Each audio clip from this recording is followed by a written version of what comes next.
আগামী ডিসেম্বরের মধ্যেই জাতীয় নির্বাচন হওয়া উচিত, এমনটাই মনে করেন সেনাবাহিনী প্রধান জেনারেল ওয়াকারুজ্জামান। নির্বাচন প্রসঙ্গে তিনি জানিয়েছেন, এই বিষয়ে তার অবস্থান আগের মতোই। দেশের ভবিষ্যৎ পথ নির্ধারণের অধিকার একটি নির্বাচিত সরকারেরই রয়েছে। বুধবার সকালে সেনা কর্মকর্তাদের নিয়ে আয়োজিত এক সভায় সেনাবাহিনী প্রধান এই দিক নির্দেশনামূলক বক্তব্য রাখেন। সূত্রমতে সেনাপ্রধান বলেছেন, মিয়ানমারের রাখাইন রাজ্যের জন্য একটি মানবিক করিডোর প্রতিষ্ঠার মতো সংবেদনশীল এবং উচ্চ ঝুঁকিপূর্ণ সিদ্ধান্ত নির্বাচিত সরকারের কাছ থেকে আসা উচিত।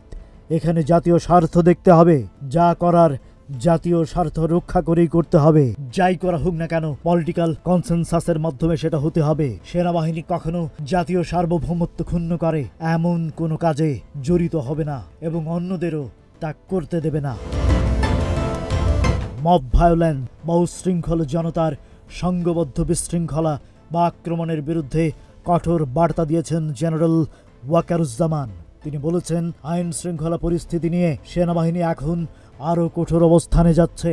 সংঘবদ্ধ জনতার নামে বিশৃঙ্খলা বা সহিংসতা আর সহ্য করা হবে না। সংস্কার প্রসঙ্গে সেনাপ্রধান বলেছেন, কি সংস্কার হচ্ছে, কিভাবে হচ্ছে এ নিয়ে তার কিছুই জানা নাই। এই বিষয়ে তার সঙ্গে কোনো পরামর্শ বা আলোচনা করা হয়নি। Rajib Raihan, news flash 71।